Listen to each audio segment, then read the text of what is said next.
Boa noite a todos. Nós estamos aqui iniciando a nossa live. Hoje o nosso convidado aqui é o Geraldo Lucas, advogado.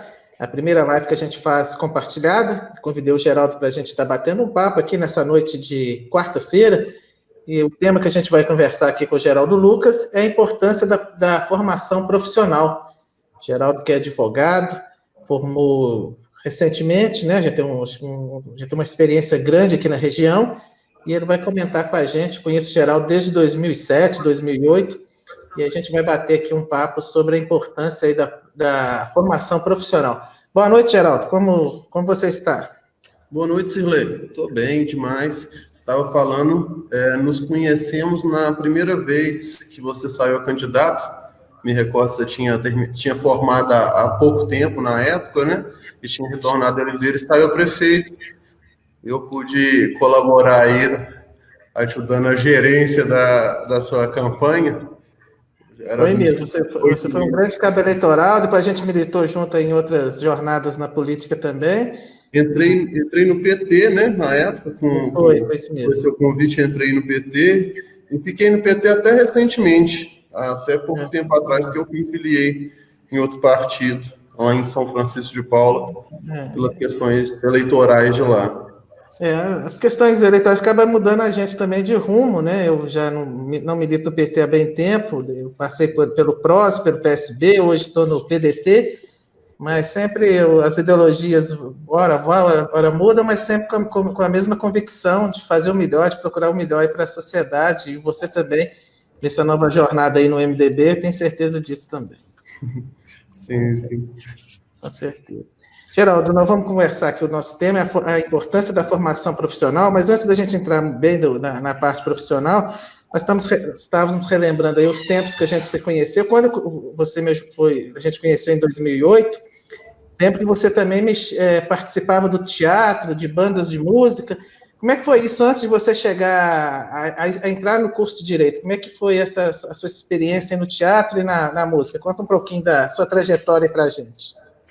Olha, Sirley, assim, meus 14 anos, né, eu e vários amigos meus, Matheus, Alvinho, Valtinho, vários outros aí da cidade, que muitos ainda estão na ativa, né, e vários outros aqui que não tem como recordar de todos, a gente começou a, né, aprender esse instrumento musical, e na mesma época também entrei no teatro. No teatro eu fiquei por volta de 10 anos com nosso amigo Jefferson Rodrigues. Depois tive algumas participações no grupo lá do João Bosco Ribeiro, tive uma participação na época da Colômbia, e também depois participei por alguns anos do Comédia de Quinta também. Isso foi durante algum tempo. Também sempre fui baixista, tentei por muito tempo a arte em vários caminhos, né? Fui pela música também, né? Eu sei tocar um pouquinho de cada instrumento, mas meu instrumento é o baixo. Toquei durante muito tempo com a banda Cinder, né, que é do Felipe Vasconcelos, que é o início, né, do Felipe Vasconcelos, da Larissa, João Kleber, o Mateuzinho também, que toca com eles até hoje. Hoje, inclusive, está fazendo medicina, está formando em medicina o Mateuzinho. Então, mando um abraço para ele, se ele estiver aí nos vendo. Que bom. Sim, um abraço. E foi nisso aí durante muitos anos. Fui com o Sérgio Vieira, fui para Tiradentes tocar com uma banda de lá que chamava Edmilson Venturini e o Leão do Forró. Toquei com a banda Corsel 84, que é o projeto mais antigo que tem, que ainda está em atividade, que ainda temos a banda ainda, está meio paralisada por causa do coronavírus. Temos até bastante shows esse ano. Mas hoje eu não levo com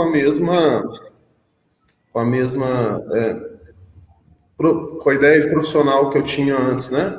Hoje é mais para mim um hobby mesmo, que eu gosto de tocar no final de semana, às vezes. Na verdade, sendo muito sincero, eu gosto mais de encontrar com os meus amigos para tomar uma cerveja e tocar um instrumento, ensaiar com a turma, viajar com os amigos, do que realmente estar mesmo tocando, estar mesmo participando.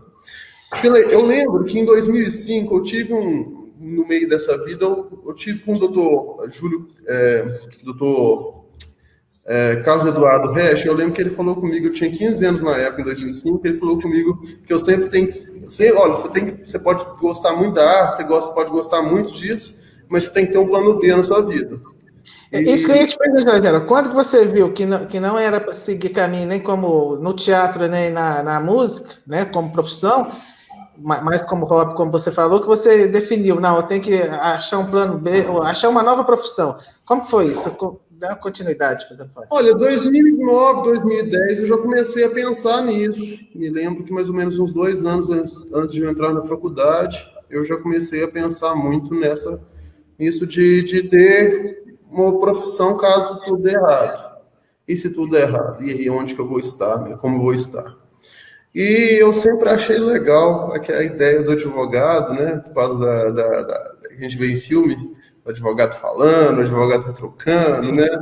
Essa questão da ideia da dialética, mas num perfil um pouco mais agressivo.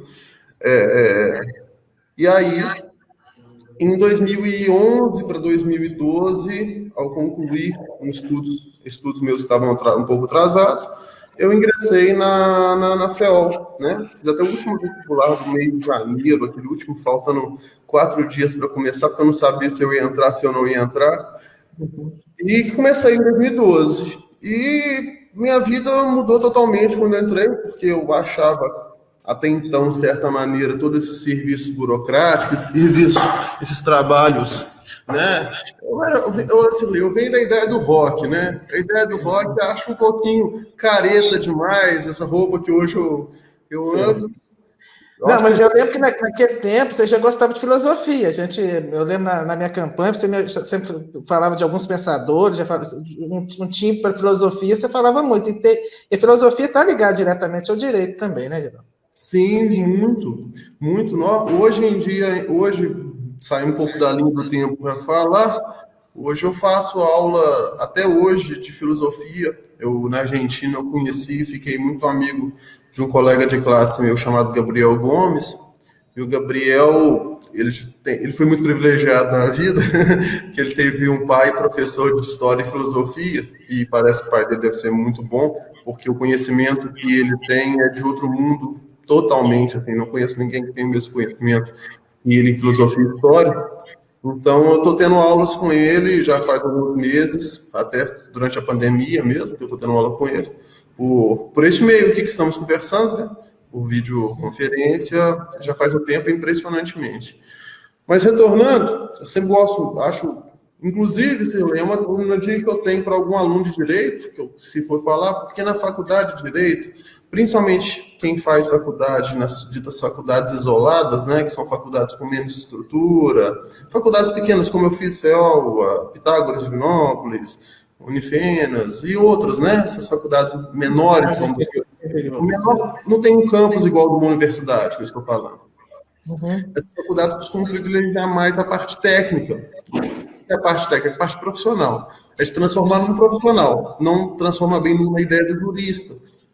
Então, assim, foca muito, por exemplo, em concursos, foca muito em OAB, mas foca, na minha opinião, muito pouco em uma formação de um jurista, que é baseada na filosofia, baseada na história, para você compreender bem o que acontece, para você conseguir analisar se uma lei que nova, um projeto de lei, qual que é o perfil que ele tem, se aquele projeto de lei ele tem algum traço histórico, se aquele pensamento que a lei traz já foi pensado em outra época, em outro país, e se o que deu com aquilo, aquele pensamento é interessante.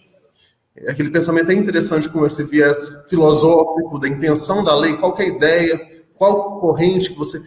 isso falta um pouco. Acaba que hoje em dia é um erro muito grande da advocacia, e se você perguntar a uma pessoa o que é o advogado, a pessoa vai te responder aquele que sabe o artigo, as leis, né? Vai falar o artigo tal, inciso tal. Isso é o menos importante no final da história. E o problema é que muitos advogados acreditam que é o mais importante, é realmente ter essa decoreba de artigos e leis. O importante é você entender, compreender bem, saber de onde é aquilo veio. Tanto é que Ainda mais com a tecnologia hoje, você consegue, você não precisa decorar mais nada. Você entra na internet, você tem, né, consegue diversas dissertações, diversas sentenças para embasar o seu estudo no que você vai apresentar numa defesa ou num processo. Sim, Né? tudo. Você precisa, obviamente, o conhecimento técnico ele é necessário, mas ele não é só aquilo. Eu falo que ele é o menos importante, mas é bom você ter. Quanto mais você tiver, melhor. Na verdade, quanto mais você souber de tudo, melhor na vida é. Mas eu falo porque há uma priorização muito grande, não é só aqui. Me recordo, por exemplo, na aula é um erro que eu cometi na faculdade, que depois eu tive que correr atrás. Por exemplo, eu também não priorizei aulas de filosofia e sociologia na faculdade. A gente tem, não sei como é que está a grade hoje da FEO, mas quando eu estudei, era no primeiro ano inteiro, primeiro e segundo período, você tinha filosofia, depois filosofia do direito, sociologia jurídica. E essas aulas eram até administradas pela grande professora Andréia, que fantástica, conhecimento fantástico. Eu não soube aproveitar. Tive uma vantagem, porque entra um pouco nisso as aulas de teoria do Estado. As aulas de teoria do Estado seriam ciências políticas, ela entra também um pouco nessa questão de filosofia e sociologia, faz um remeleixo quanto a isso, e eu tinha muita afinidade com o professor Faraco, de Divinópolis, então a aula dele eu consegui absorver muita coisa por uma afinidade pessoal, até mesmo pessoal, que eu tive com ele. Mas, voltando à questão, Celei, então em 2002 eu entrei na faculdade. Achava muito careta, tá de terno. O Geraldo Lucas, lá de 2008, olhando para o Geraldo Lucas de hoje, ele deve olhar e falar: que careta, que cara da sociedade, que cara. Porque realmente as mudanças da vida, né? Eu tenho uma visão totalmente diferente. Eu te conheci na época que você era mais largada. Ih, coitado do Geraldo, não vai ter. E hoje te ver numa profissão. Não é que tem status, mas hoje você é reconhecido aqui regionalmente, está conquistando seu espaço, eu acho que é uma evolução muito grande. Não que a música, o teatro não seja também, mas né, hoje você com a sua profissão, você consegue ter seus bens materiais, consegue também se projetar também na sociedade de uma certa forma, eu acho que foi uma evolução muito grande. Você faz uma leitura assim também? Sim, não tenho dúvida quanto a isso. A minha leitura é só sobre a opinião, a visão de mundo que o Geraldo Lucas, com 18 anos, tinha. Esse Geraldo Lucas, olhando para esse Geraldo Lucas com 30 anos, né, que fiz este ano, olharia e me chamaria de careta com toda certeza, né? Mas faz parte na juventude a gente tem alguns outros ideais, depois que a gente vai mudando também. Acho que faz parte de todo mundo, não? Sim, eu acredito que sim. Acredito. Eu tenho ainda alguns amigos que são mais sonhadores que eu até hoje. Eu, por exemplo, passados tempos, eu desiludi totalmente. Tanto é que totalmente desiludido com qualquer questão artística.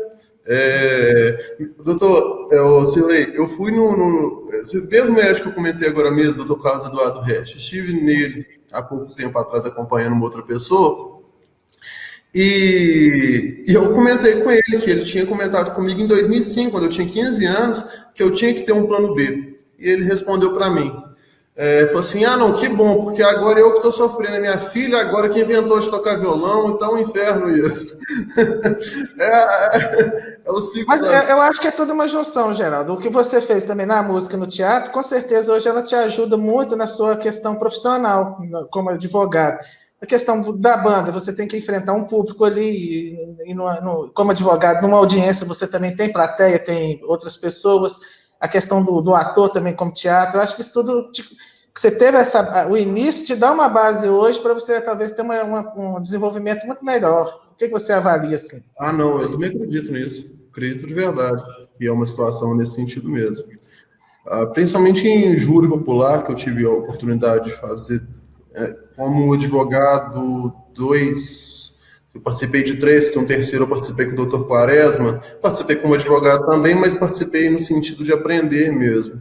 Fui com ele fazer um júri no Fórum de Contagem, lá onde foi inclusive o mesmo juiz que julgou o caso do goleiro Bruno no mesmo fórum, com o mesmo juiz, no mesmo tribunal do júri, a gente participou lá, mas eu fui mais como auxiliar, eu não estava porque era o Dr. Quaresma, que estava à frente, era um cliente dele, não um cliente meu.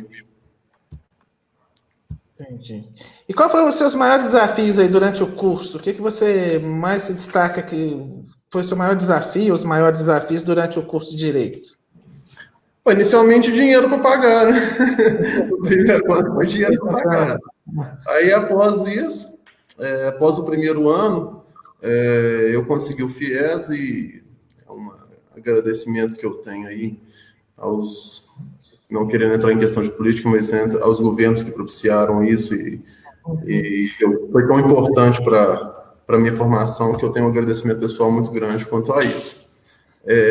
Obviamente, eu tenho que pagar isso, obviamente, é um empréstimo, mas os subsídios que são dados, a possibilidade, a facilidade de você conseguir isso, né, sem uma grande burocracia, foi o que possibilitou eu conseguir terminar, porque quando eu terminei o primeiro ano de faculdade, que eu paguei ele todo sem ajuda, né, do FIES, eu já estava meio que no limite já. Na época eu estava trabalhando, consegui um trabalho de agente comunitário de saúde no PSF Santa Luzia, também trabalhei como monitor de música nas escolas infantis. Então, assim, eu estava trabalhando nos empregos assim que eu realmente odiava, não que não sejam dignos, mas realmente aquilo não era para mim mesmo, de verdade. Não batia pro seu perfil. Não, principalmente de monitor em escola infantil.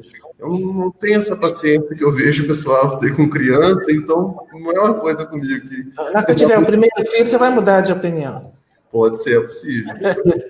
Já me falaram isso, mas realmente não me cativou em nada. Entendi. Nesse tempo que eu estive na escola, quanto à questão... Então, você acha que essas políticas públicas, FIES, ProUni, eles são fundamentais para ajudar o jovem a se manter, a conseguir o seu curso superior? Sim. O meu caso, por exemplo, assim, eu falo na minha profissão. Na minha profissão, eu acredito tem para mim que eu já consegui ajudar muitas pessoas a resolver muitos problemas. Embora, obviamente, eu milito mais na advocacia criminal e isso tem uma visão pejorativa para muitas pessoas, embora, obviamente, a gente defende também culpados, mas entre os culpados defendemos também pessoas inocentes. É uma sensibilidade que as pessoas não têm quanto a isso. Algumas pessoas já resolvi problemas de pessoas que realmente... É aquele famoso, você vai lá no pé do pau, olha, analisa e vê. Esse cara não tem nada a ver com isso, realmente ele é inocente. Só que você vai no processo, tem algumas evidências, tem pessoas que querem incriminá-lo, então a situação tem processo que a situação estava ruim para ele mesmo, ele sendo inocente, ou não totalmente inocente, mas não era culpado daquilo que estavam culpando ele. O Estado de Direito Democrático garante a defesa a todos, né? Tem o maior culpado, ele tem o direito também à defesa, né? Sim, sim, sim. E com relação a você, voltando um pouquinho ainda durante o curso, como é que foi? Muitas pessoas, muitas vezes, têm medo de fazer direito, achando a dificuldade do exame da OAB. Muitas pessoas. Como é que foi? Você passou de primeira, teve ou não foi? Como você se preparou para a prova do OAB? O que você pode deixar de experiência aqui para compartilhar com as pessoas que estão nos ouvindo aqui, assistindo a nossa live? Ô, Silei, na época que eu estava mexendo com isso, desde o início da faculdade, né? Na verdade, como que foi? Quando eu entrei na faculdade, vou te contar o resumo inteiro para você entender. Quando eu entrei na faculdade, eu gostava da ideia do direito penal. No segundo período, tive uma professora que ela é excelente. É excelente. Só que eu só consegui valorizar o conhecimento dela depois que saí da faculdade. E a professora doutora Rosângela Scarpelli. Ela da PUC de BH, ela trabalha no PAI-PJ, que é Direitos Humanos do Tribunal, denúncia de direitos humanos. Essas coisas do Tribunal de Justiça. Nem sei muito bem como é que é o trabalho dela lá. E só que a matéria dela, ela é uma professora que exigia muito, e isso me deu tanta questão. Posteriormente, tive a aula da parte que a gente chama de teoria geral do direito penal, e direito penal parte geral 1, que é a parte, vamos dizer assim, a parte mais difícil, mais complicada e a mais importante do direito penal. E essa parte eu tive também algumas dificuldades lá no início e comecei a deixar de gostar, até mesmo de gostar do direito penal. Voltei a me apaixonar pelo direito penal no quinto período, com o professor Patrick Casagrande, que, na minha opinião, melhor professor que não sei se é o melhor, mas se não for o melhor, está ali no melhor ou segundo melhor da FEOL. Ele é fantástico, professor. E eu me apaixonei novamente pelo direito penal com ele e nunca mais deixei de ser apaixonado pelo direito penal. Voltei atrás, tive que correr atrás para aprender tudo que eu tinha pulado, né, no terceiro e quarto período, e foi nesse sentido. Aí aconteceu de, posteriormente a isso, mais ou menos no sexto período, eu consegui um estágio lá no fórum. E nesse estágio que eu tive no fórum, eu consegui trabalhar, embora minha vaga não fosse de, eu consegui, conversando, pedindo, né, tentando mostrar trabalho, eu consegui virar o que a gente chama de como se fosse um estagiário de gabinete. O que é o estagiário de gabinete? Não é o estagiário que bate carimbo no papel, que te entrega o papel. Não é o estagiário que junta folha, recolhe, manda correspondência. É o estagiário que realmente lê o processo, analisa o processo, até mesmo tira alguns esboços de decisão e manda para o juiz, e o juiz acaba, o juiz e o assessor, no caso, Guilherme, que foi um pai para mim no fórum, acaba, eles corrigem aquilo e acabam sentando para te ensinar, sentando para te explicar. Então, nesse período, eu tinha aula na faculdade à noite e durante o dia inteiro eu estava tendo aulas no fórum, então foi durante muito tempo. E chegou que quando chegou ela no sétimo período, eu falei, eu acho que eu tenho condições de fazer a prova da OAB. A faculdade são 10 períodos, eu cheguei no sétimo período, nem pode fazer a prova no sétimo período, mas eu fiz a prova para ver se eu teria possibilidade de passar e passei na prova. Chegou. Aí, no nono período, eu sabia que eu tinha passado no sétimo, mas não valia, porque no edital da OAB fala que só vale se você estiver no último ano da faculdade, no último bacharéis ou quem estiver no último ano. E aí eu fui, novamente, fiz o nono e passei novamente no nono. Então, quando eu formei, eu já tinha passado na OAB. Eu passei 2 vezes, mas só uma que vale, né, para fingir. Você fez mais como teste e deu certo, e repetiu, mas quantos? Sim. Eu nunca fui reprovado na prova do AB. Fiz 2 vezes, mas nunca fui reprovado em nenhuma das etapas, não. Passei 2 vezes nas 2 etapas. Muito bom. E dos seus colegas, a maior parte também é assim, ou você vê que tem muitos que ainda tentam a prova, como que você avalia o exame de uma forma geral? O exame, por uma parte da sociedade é criticada, outra parte defende o exame. Qual que é a sua avaliação que você tem com relação ao exame da OAB?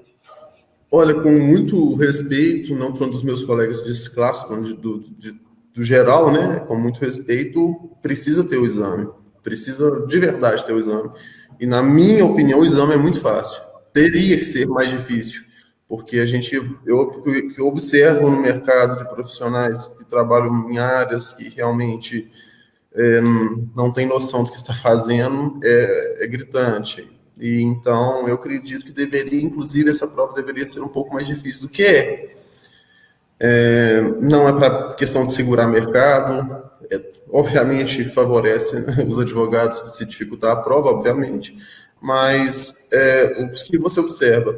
Então, as pessoas que não conseguem, a prova realmente não mede conhecimento, ela mede se você fez o mínimo de curso ali, ela não mede se você é bom. Tem muitos alunos aí que são bons e não conseguem passar na prova.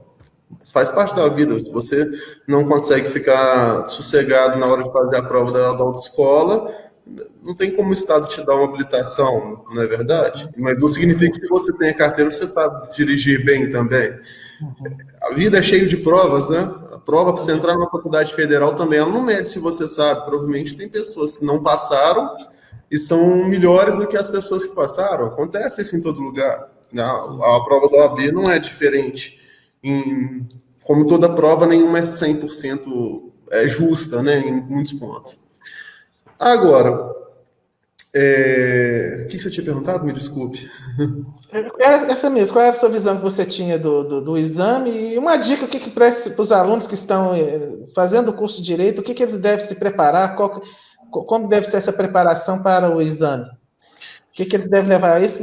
O aluno que vai entrar ou que já está lá no curso de Direito, o que você dá dele de dica? Você que passou 2 vezes no exame, o que você dá ele de dicas para, na hora que ele for enfrentar o exame, ele ter um sucesso como você teve?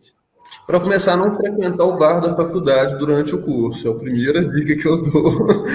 Eu, particularmente, raríssimas vezes o pessoal pode me ver lá. Então, você tem uma facilidade por causa disso. Eu estava na sala uma presença alta só no último ano, que realmente eu não estava conseguindo, porque quem faz direito sabe que as últimas matérias dos últimos anos são coisas assim que, para minha senioridade, serviam muito pouco. Então, eu já tinha passado, então me tornei menos frequente no último ano de faculdade. Mas, tirando isso, durante as matérias, e o último ano não tinha nem uma matéria mais de direito penal, que era meu viés, né? No último ano a gente está falando sobre direito municipal, está falando sobre direito internacional, então são coisas assim que mas hermenêutica eu gosto, na verdade, era até bom.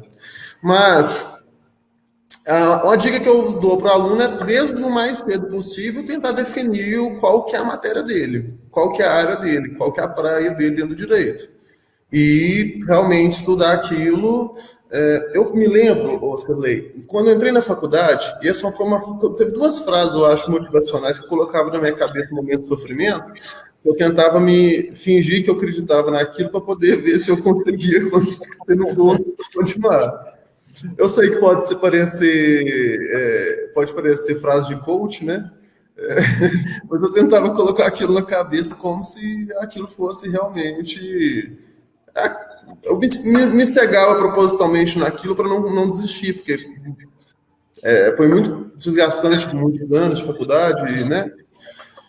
Então, uma das frases foi um sogro que eu tinha à época, quando eu comecei, ele falou o seguinte comigo, falou assim, olha, se você não for o melhor da faculdade, no final da faculdade, você não vai estar trabalhando na advocacia, você vai estar trabalhando em qualquer outro trabalho que não exige curso superior, né? Ele deu outros exemplos lá dele, você vai trabalhando de balcão, você vai estar trabalhando em outra coisa que não tem nada a ver com direito. Então, se você não for o melhor, você não vai conseguir alcançar sucesso. Então, eu sempre entrei na faculdade com essa intenção de ser o melhor. Não digo que sou, mas eu tentei e fiz o que pude para tentar ser. É o famoso, se você tenta acertar no topo, Cirlei, às vezes você não acerta no topo, você acerta um pouco para baixo. Se você mirar já abaixo, você vai acertar mais para baixo ainda. Com certeza. É isso mesmo. A outra frase é porque eu gostava muito do Clóvis de Barros, aquele filósofo. Sempre gostei muito. E ele falava muito sobre a ideia de ter culhão. A ideia do culhão que se você não entender uma coisa, tem que ter culhão para tentar entender aquilo. Como que você não vai entender? Então foi mais ou menos nesse sentido mesmo, essas frases meio de motivação ali, meio parecido com coaches, que a gente tentei olhar para seguir. Faz um resumo. Qual a importância da sua formação, de você ter chegado a conseguir formar em direito, ter a OAB, poder exercer a profissão de advogado?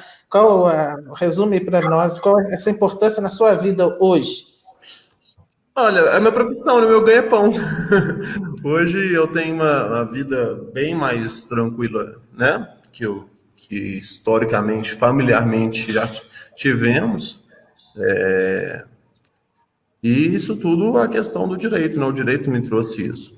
Me trouxe muito trabalho, muita noite de sono, muito estresse, mas me trouxe também muita coisa boa que eu não sei o que eu seria, o que eu faria da vida se não tivesse direito, se eu não fosse advogado, né? Embora eu trocaria a advocacia pela medicina toda hora. É só alguém me dar uma vaga na faculdade que eu vou. Eu pensei que você ia falar que ia trocar pela música, ia voltar pela música. Música já foi. Não, tá certo. Em termos financeiros, não precisa falar em valores, mas em percentual. Como você se vê hoje tendo a sua formação e sem a sua formação? O que em percentual, quanto isso mudou na sua vida? Não, você dá muitos por cento, dá algumas centenas de %. Então, para aquele jovem que agora está no ensino médio, ou que acabou de sair do ensino médio e está meio perdido aí, não sabe se faz uma faculdade, se não faz, se faz um curso técnico, o que você diria para a juventude aí que muitas vezes tem medo, fica desanimada, vai ter que estudar mais 5 anos, não fica com medo de encarar um curso superior, ou até um curso técnico, às vezes não precisa ter um curso superior, às vezes um curso técnico dá uma bagagem também muito boa, mas às vezes fica meio perdido. Qual que é o que você passa de experiência para eles? Para esse jovem? Qual a frase, o resumo que você poderia passar para eles? Duas coisas. A primeira visão profissional, né, de ganhos, né, econômicos, obviamente você vai ter um ganho. Só que o que eu queria mais colocar, que é o meu ponto de vista, é que o conhecimento, quando você está fazendo aquilo que você gosta, né? Não estou querendo falar da ideia do Confúcio lá, de Confúcio, a respeito de se você faz o que você ama, não terá que trabalhar nenhum dia. Não estou falando nesse sentido, não. Mas se você está fazendo o que você gosta, a faculdade em si, obviamente, vai ter matérias ali bem enjoadas, igual tem a vida inteira. Acho que o ensino médio, o ensino fundamental e o ensino médio, é só matéria enjoada. Depois passa por umas matérias que você vai mais ou menos focar, e depois que você termina de formar, que você vai realmente mexer com realmente o que você gosta de verdade, como eu estou na minha fase disso agora. Mas acredite, aquilo é apaixonante, conhecer, entender como que o mundo funciona.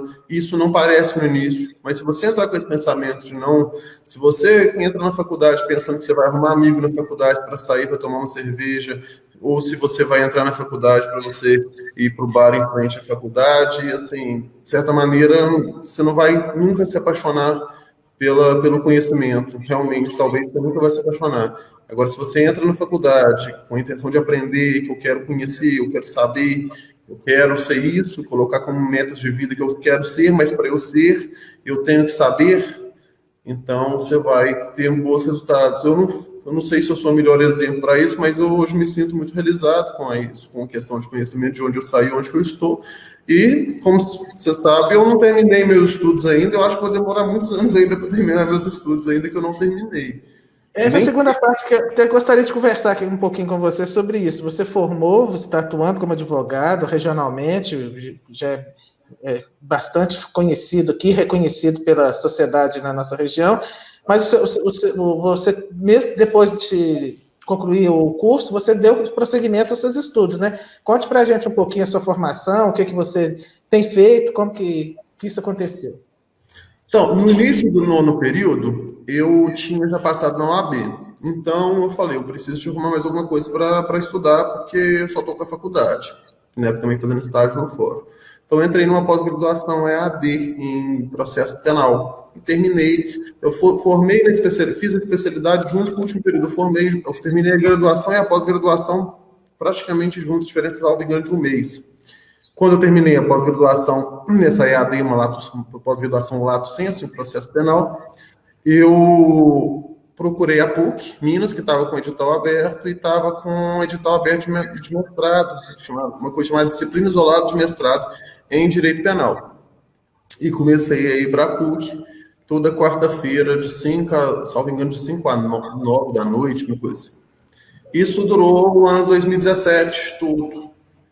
E nesse ano, acabou que, por causa de audiências que eu tinha no fórum, porque minha advocacia ela cresceu muito rápido, então no meio do semestre, eu estava no meu primeiro 6 meses de advocacia, eu já estava num pique assim, gigante de trabalho, e eu não estava conseguindo, eu estava começando a ter problemas de horário para chegar, tendo que pedir outros colegas advogados para fazer uma audiência e outra, e eu percebi que aquilo estava acabando atrapalhando meu trabalho. E também eu não estava conseguindo conciliar essas duas coisas. Então, eu terminei meu semestre e procurei a Universidade de Buenos Aires, porque lá você faz o chamado módulos intensivos.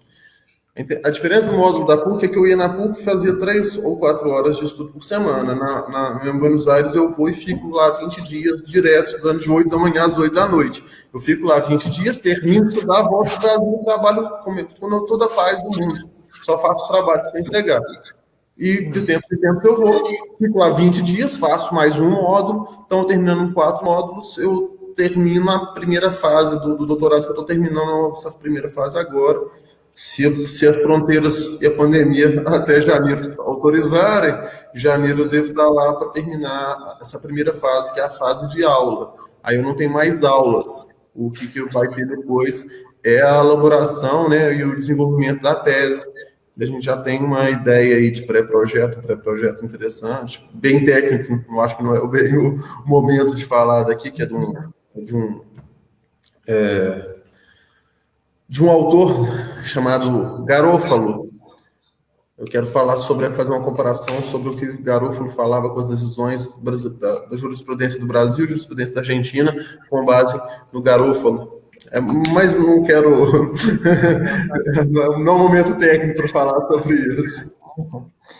E como é que você avalia a educação fora do Brasil? Você está fazendo doutorado na Argentina, e qual o tipo de estudo, comparando o Brasil com os nossos vizinhos, tem muita diferença? Você nota essa grande diferença?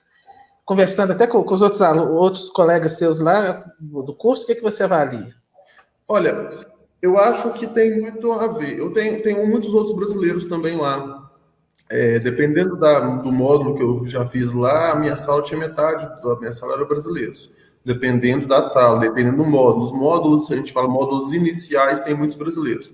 Os módulos finais tem poucos brasileiros, porque a maioria dos brasileiros vão para a Argentina achando que a coisa é fácil, que é tranquilo, a coisa demais. Aí chega lá, você assusta, vê que a coisa, que o buraco é um pouco mais embaixo, você tem uma grande evasão para sair de lá.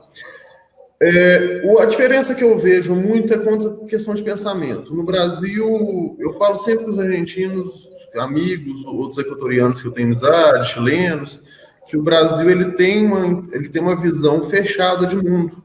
Nós, no Brasil, nós nos enxergamos como se a fronteira do Brasil fechasse o mundo, existisse uma coisa lá fora e o Brasil. Existe o exterior e o interior. São duas coisas. Quando você conversa com pessoas da Argentina, você vê nitidamente a noção diferente. Eles entendem realmente o mundo aberto. É como se fosse estados. O Brasil está aqui do lado. É um pedaço nosso aqui do lado que a gente vai.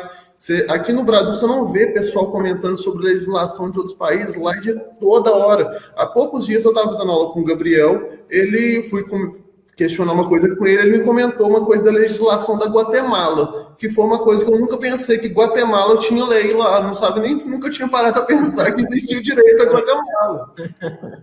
As aulas falam sobre o direito da Austrália, por quê? Porque a intenção de um doutorado, como eu falei lá no início, que é importante não é você decorar ser técnico, esse técnico jurídico, né? Que é quem sabe tecnicamente as questões lei tal com artigo tal encaixa para isso e vai para cá e vai para lá. A intenção do doutorado é abrir sua cabeça, é balançar você para você começar a questionar, para você estudar com tanta profundidade. Obviamente, para você fazer doutorado, já presume-se que você tenha amplo conhecimento nessa questão técnica, que é o básico do básico, essa é a questão técnica. Só que aqui a gente prioriza isso como se fosse E o Brasil também tem uma ideia muito, a gente chama de positivista, que é essa ideia da lei posta. E a gente tem uma questão tanto de mundo externo, que para você ter uma ideia, eu vou te explicar uma coisinha muito meio que absurda. O Brasil, ele tem um tratado de direitos humanos chamado Tratado de San José da Costa Rica.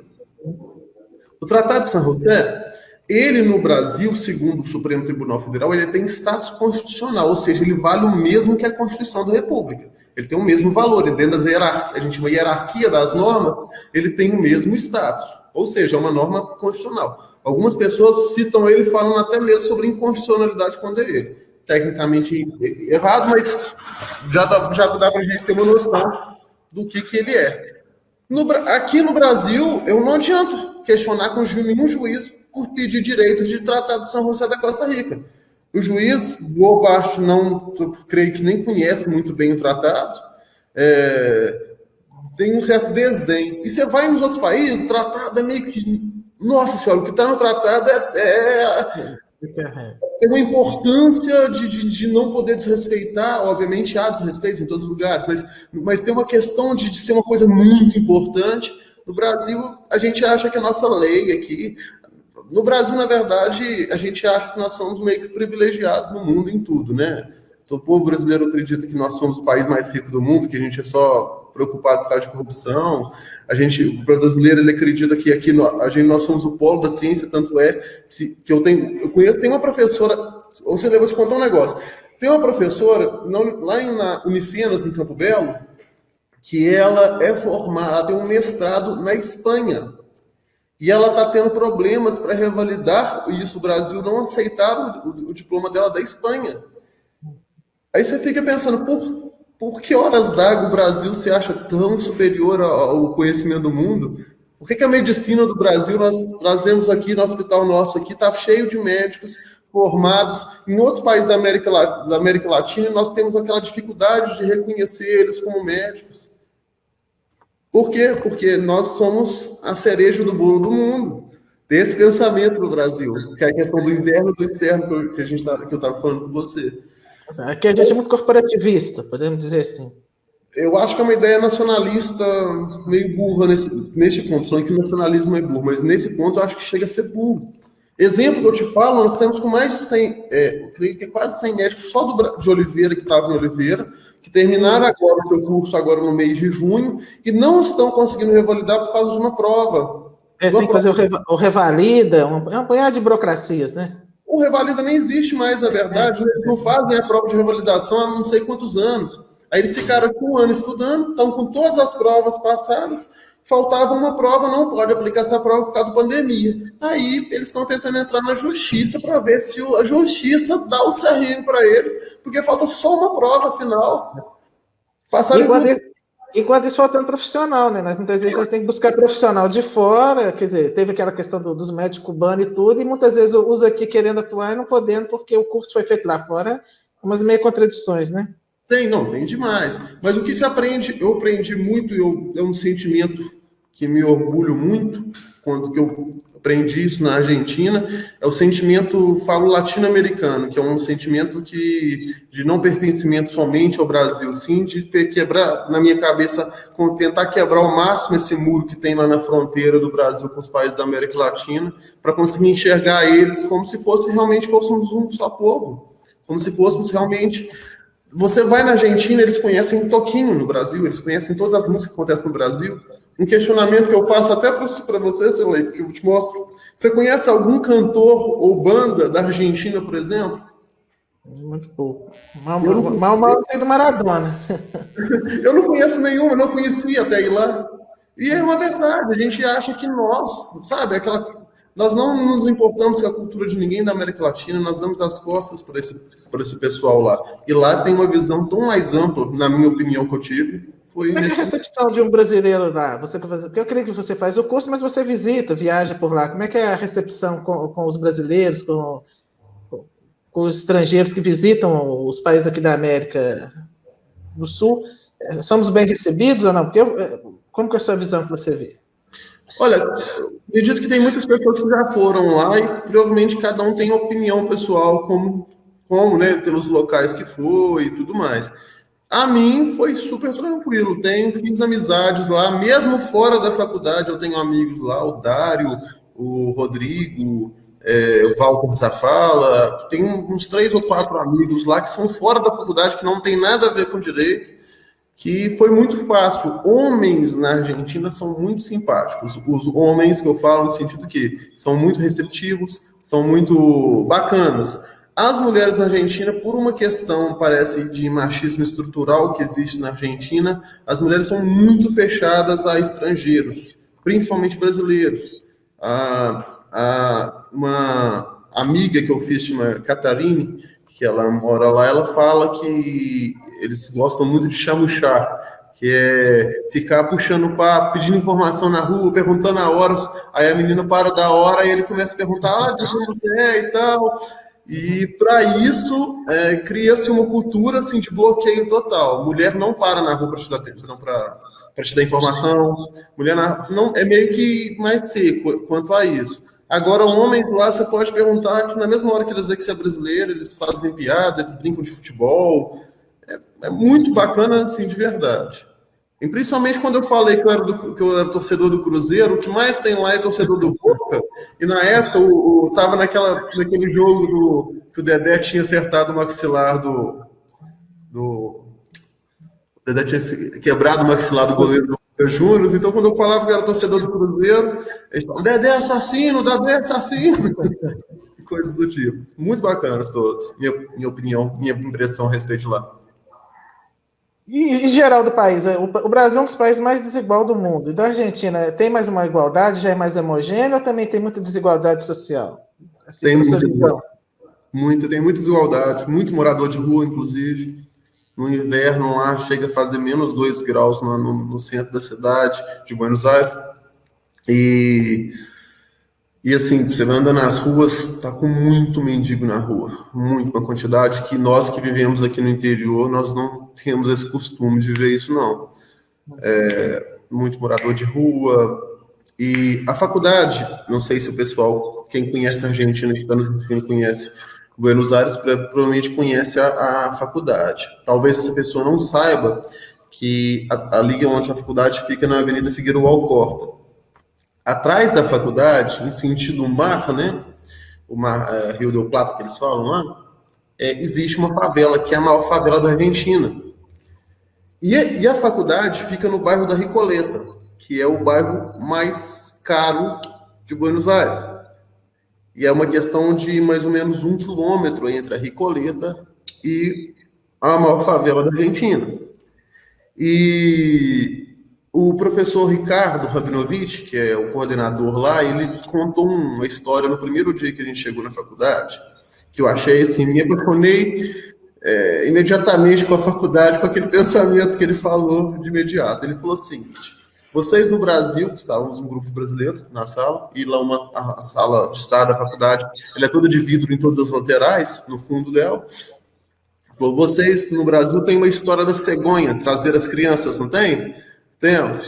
Então é o seguinte, imagine só uma cegonha, ela está vindo pelo mar, ela vai passar por cima da favela porque ela vai trazer uma criança para a Recoleta.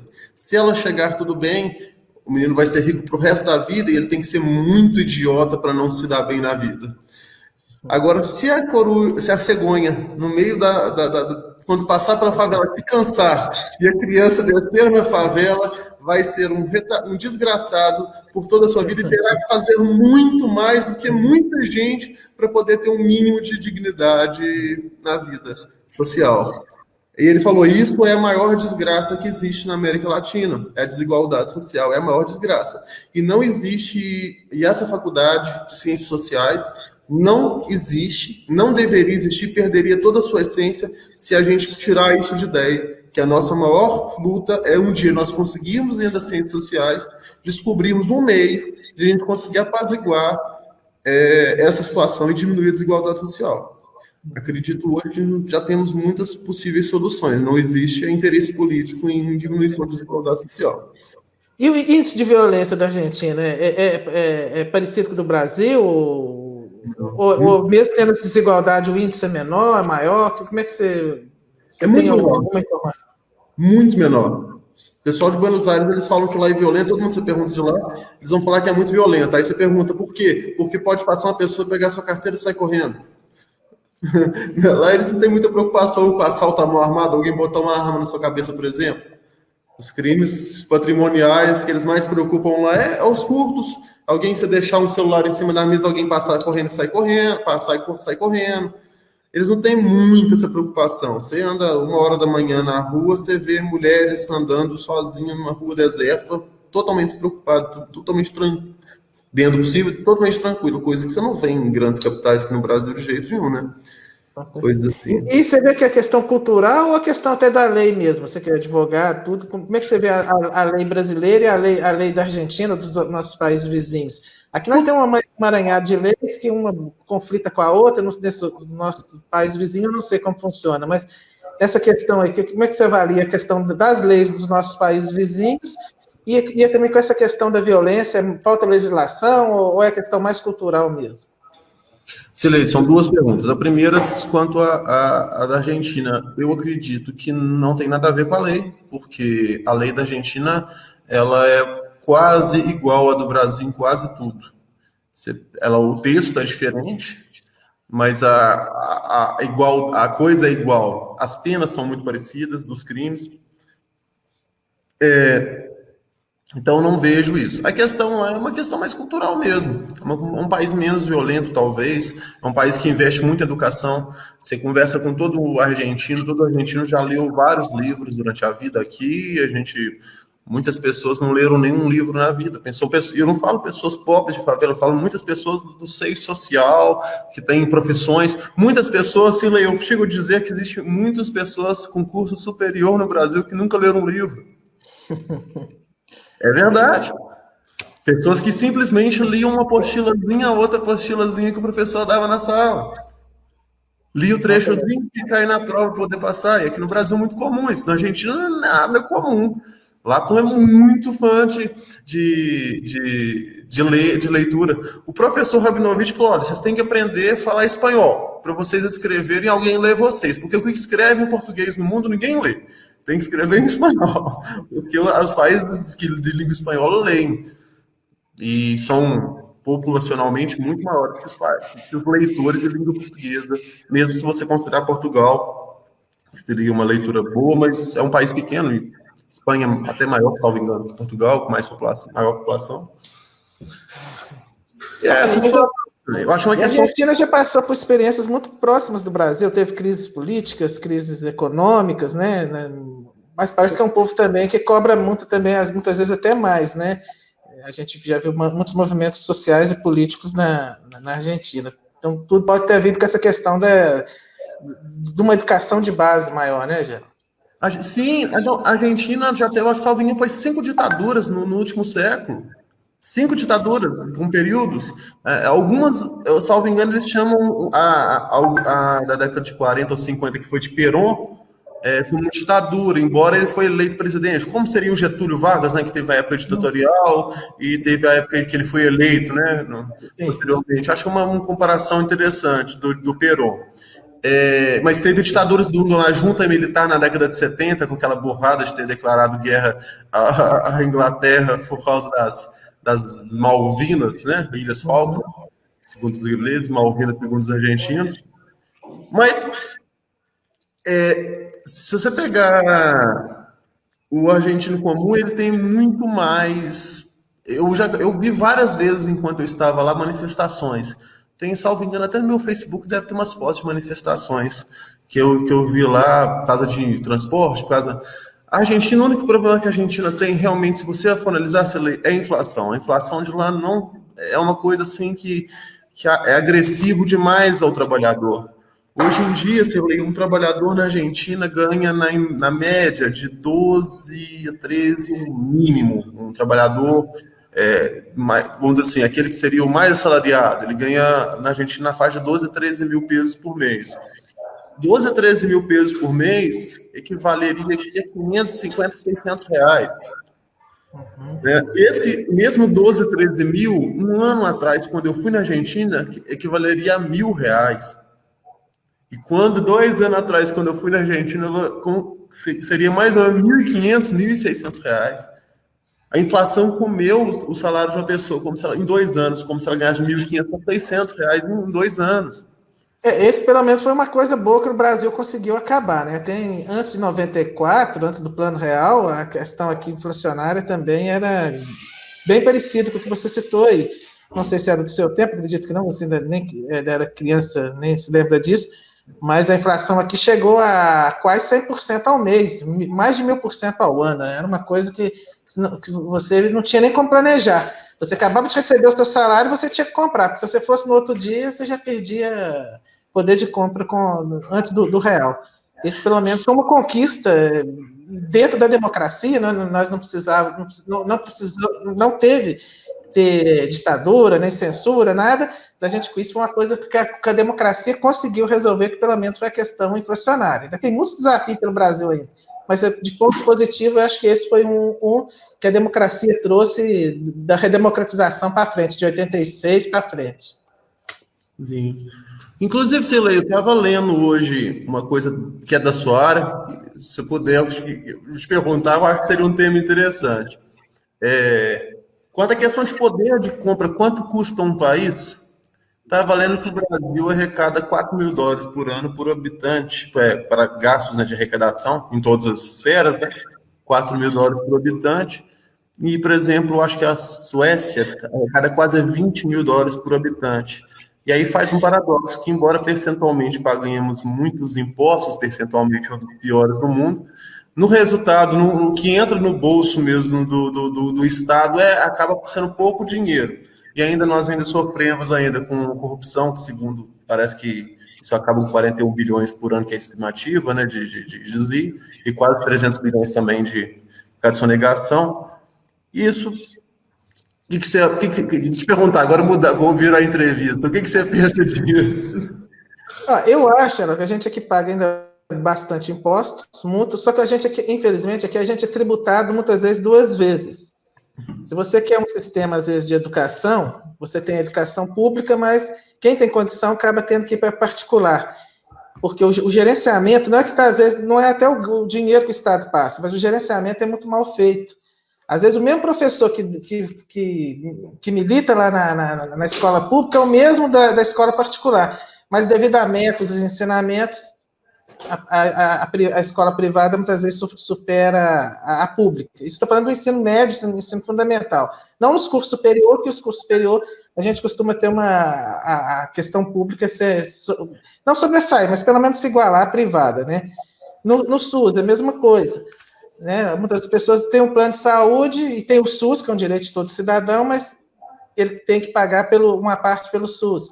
Então, aqui a gente muitas vezes é tributado 2 vezes. Você paga os impostos e o que vem do Estado muitas vezes não satisfaz as nossas necessidades.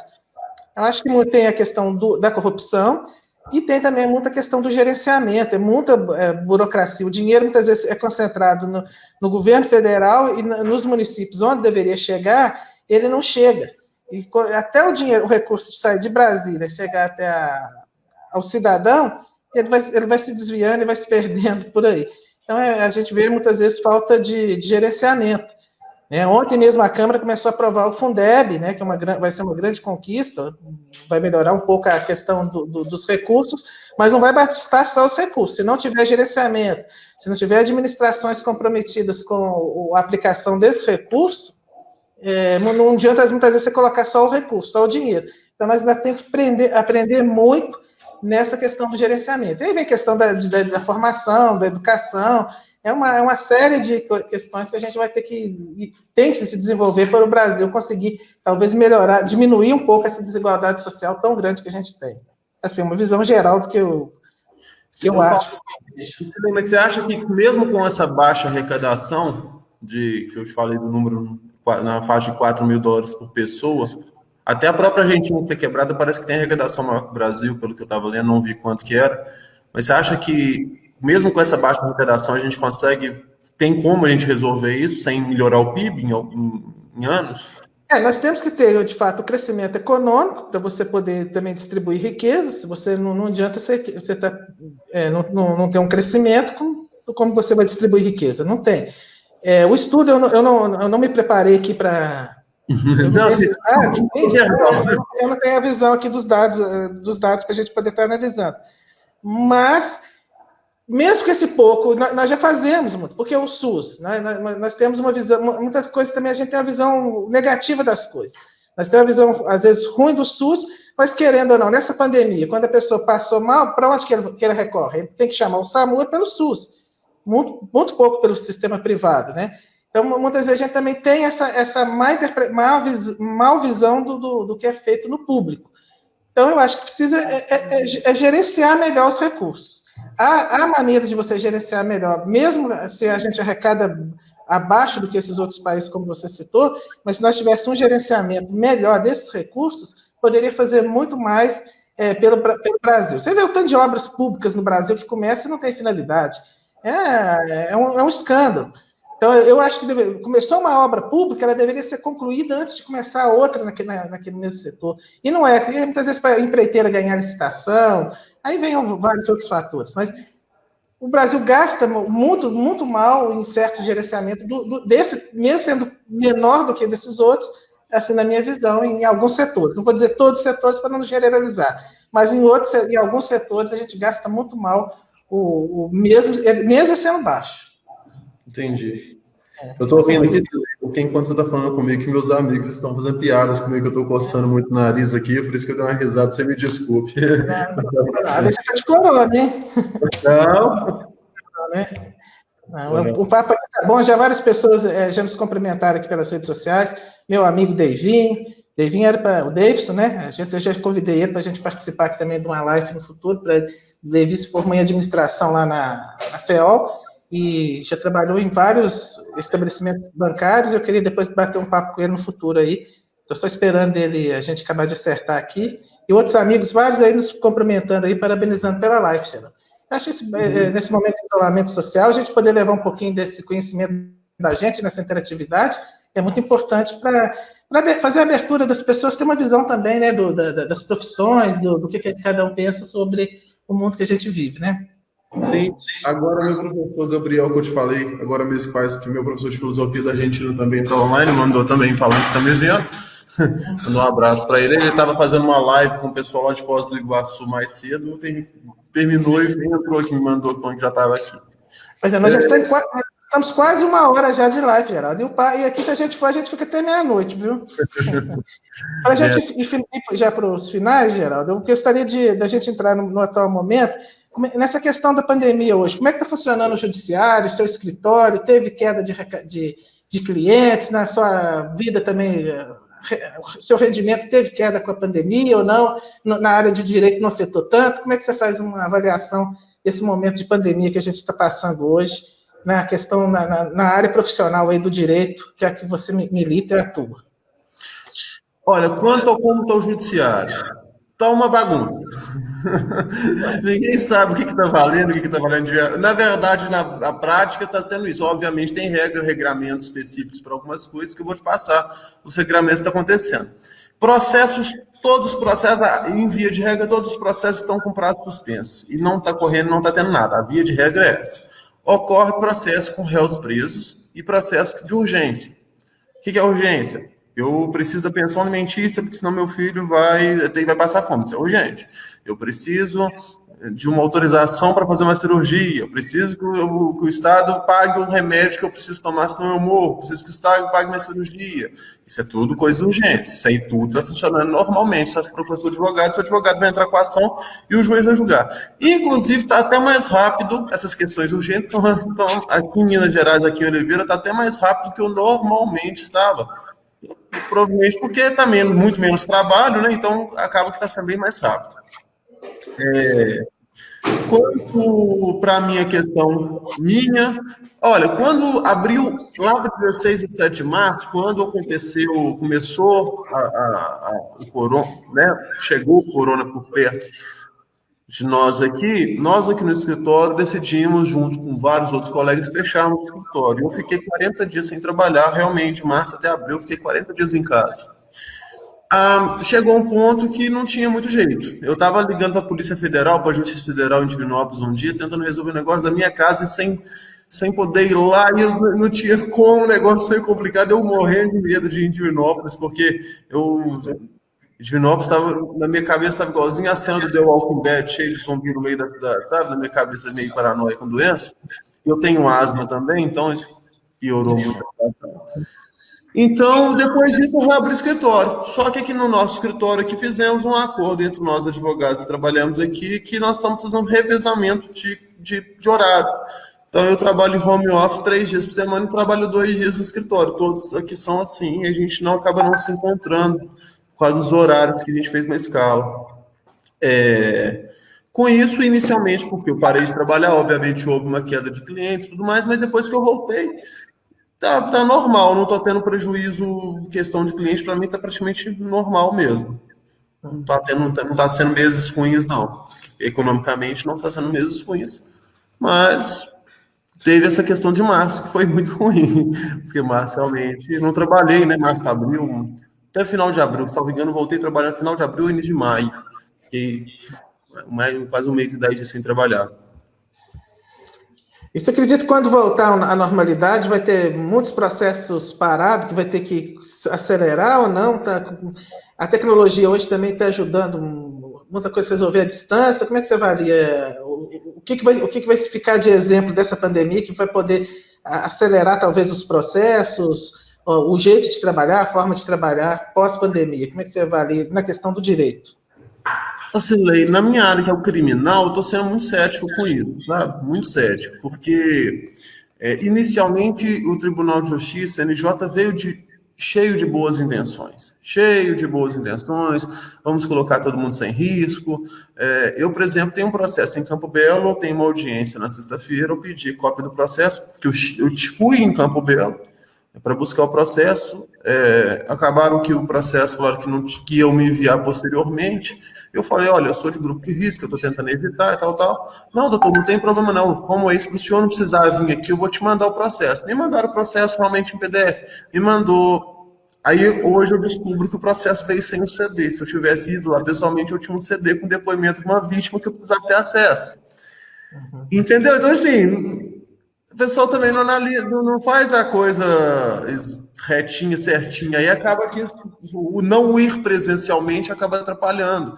E acaba que eu vou ter que ir lá, eu vou lá sexta-feira, talvez eu não precisaria ir, mas eu vou ter que ir lá na sexta-feira, que é o dia da audiência, porque antes lá eu vejo o que tem esse depoimento lá para poder fazer audiência. Eu vou de manhã, olho isso. Inicialmente, tudo resolvia isso por telefone. Hoje em dia, algumas secretarias já não falando de Oliveira, não. Algumas secretarias de algumas comarcas já, sabe, não dão a mesma atenção que estava dando no início, que era uma novidade fazer atendimento por telefone, né? Inicialmente, tinha-se o entendimento do CNJ de isso no Brasil inteiro, que se a pessoa presa ela tivesse algum dos problemas que colocasse ela em grupo de risco, ela deveria responder em prisão domiciliar. Hoje, alguns juízes já estão mitigando isso para não ser bem assim, sabe? Então, assim, é muita coisa que vai e a gente acaba voltando a quase normalidade, para o lado ruim, quase para o lado ruim. O que estava de positivo está regredindo, o que está de negativo continua igual. É o famoso, já estava ruim, agora parece que piorou um pouco. E tem uma previsão já de abertura do judiciário, Geraldo? Como você... Olha, eu praticamente não tenho processo físico, né? Para nós aqui está sendo... Porque como não está tendo audiência, os processos eles não andam, porque falta audiência. A audiência é obrigatória, em algumas varas. Quando tem um réu preso, estão fazendo audiências por videoconferência, em algumas varas e algumas comarcas. Estes processos andam, de certa maneira, independentemente dos prazos, entre aspas. Obviamente, se eu pegar esse processo e não devolver, eu estou do meu prazo porque eu não perdi meu prazo, porque o prazo não está andando. Mas nós que trabalhamos com réus presos, nós temos interesse pessoal, profissional, que o processo ande rápido, porque senão meu cliente está preso enquanto isso, né? Então, por causa disso, para mim está fazendo pouca diferença. O que eu estou vendo nos grupos da OAB e outros locais é que vai voltar, o fórum teria um procedimento de reabertura gradual que vai começar agora no início do mês de agosto. Não sei até que ponto. Porque, se recorda quando começou? Qual que é o pico da doença? Seria maio, depois vai no início de junho, depois final de junho. Tá mais ou menos isso em todos os lugares. O judiciário já está falando que vai abrir faz tempo. Então, eu só acredito agora quando eu tiver com a porta aberta lá na porta, eu vejo o pessoal entrando. Agora é verdade.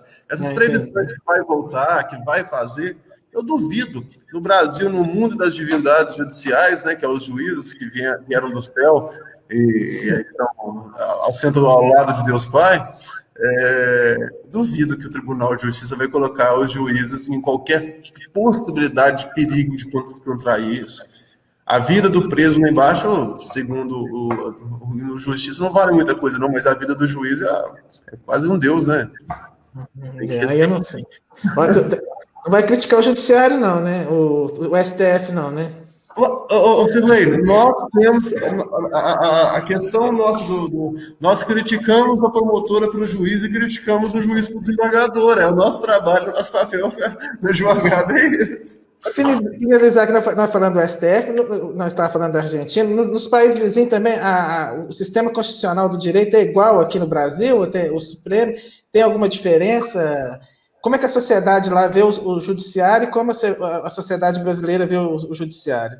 Só para a gente finalizar aqui nossa live. Olha, eu nunca conversei com ninguém que não seja do direito lá sobre essas questões de visão popular, né, sobre a corte. Então, realmente é um tema que eu não sei opinar, de falar, de explicar. Eu não conversei com ninguém do povo, né, fora os próprios argentinos, os próprios professores. E também lá tem-se visões muito acadêmicas, né, do termo, então não há muitas críticas. A única crítica que eu ouvi lá é o professor Zaffaroni, que muita gente na rua critica ele por questões políticas, porque ele é do partido da Cristina Kirchner, e antes da eleição agora, anos atrás, nas prévias, havia até um boato lá que ele sairia de vice-presidente e a Cristina Kirchner, cabeça de chapa, como presidente, e o Zaffaroni sairia de vice. Zaffaroni é para mim aqui, o Zaffaroni, aqui, ó, eu tenho aqui uma coleção de livros dele aqui. Eu sou apaixonado com o Zaffaroni. Meu professor que está assistindo também é mais ainda. Eu sou apaixonado, mas ele conhece mais que eu em tudo, né, esse negócio. Zaffaroni. E muita gente lá critica ele por causa desse viés político, né? E parece que teve uns escândalos lá a respeito de casas de prostituição também, que ele seria dono. Então, assim, a crítica ao do judiciário era quanto ao Zaffaroni, não quanto ao judiciário em si. A outra pergunta, como funciona, lá tem a Suprema Corte. Isso é igual aqui no Brasil, a estrutura é a mesma.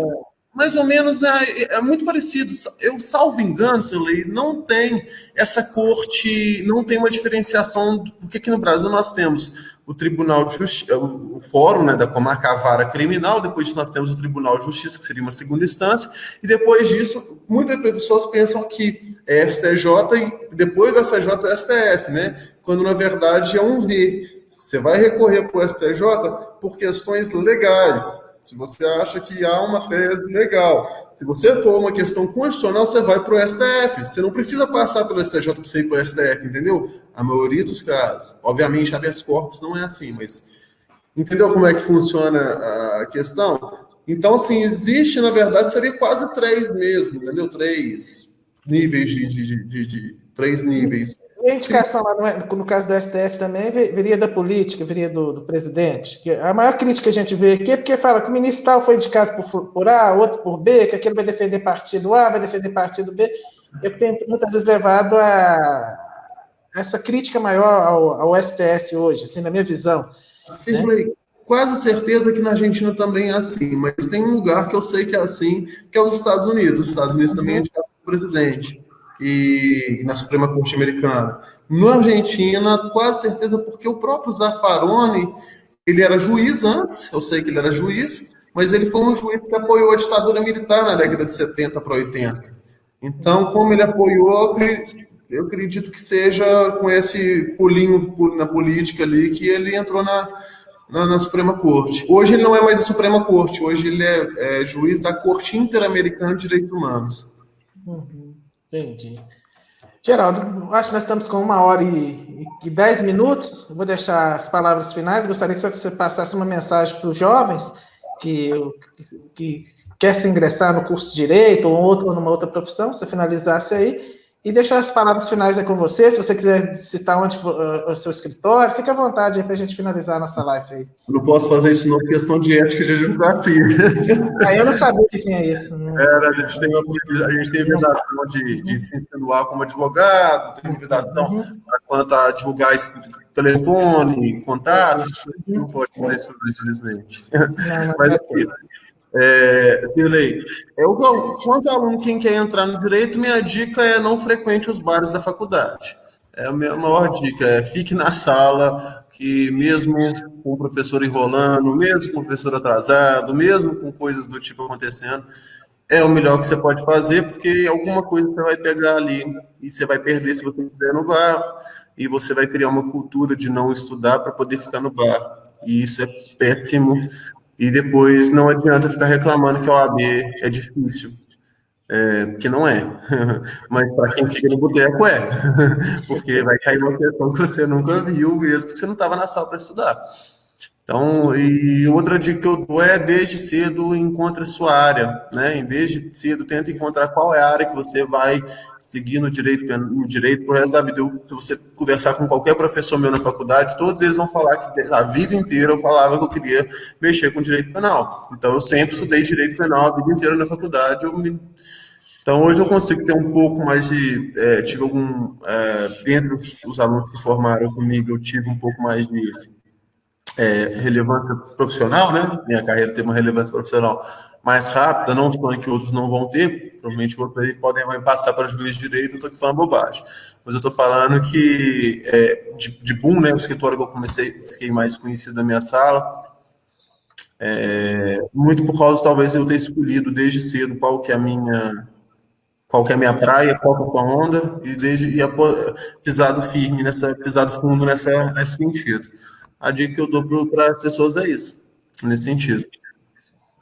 Tá certo, Geraldo. Muito obrigado por a gente ter batido esse papo, de você ter aceito o convite que eu fiz.